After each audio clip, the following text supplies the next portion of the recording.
So like it's like the chance of like the same chance as like the lottery to even be born, to even be alive. Like statistically speaking, we're just super. It's just super unlikely to even be alive and born in the first place. So my question is it a blessing to be alive?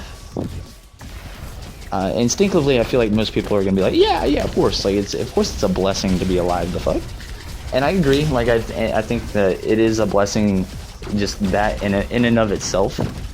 The reasoning, at least for me, is because it's guaranteed, right? Like, it's a blessing because I know for sure that I'm living a life. You know what I mean? So, and that anything afterward is like not guaranteed, and so that in and of itself gives value to life.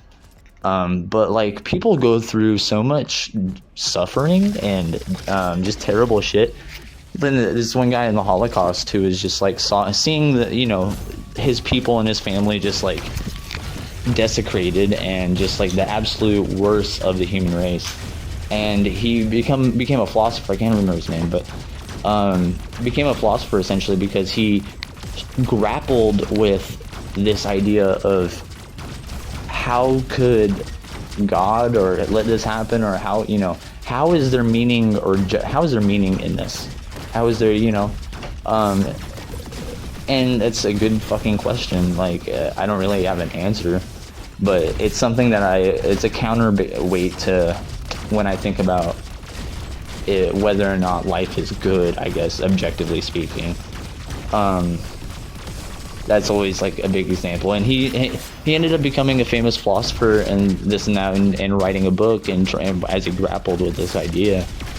And I think at the very least, the purpose or the meaning behind like something as terrible as the Holocaust might be literally just a book, unfortunately.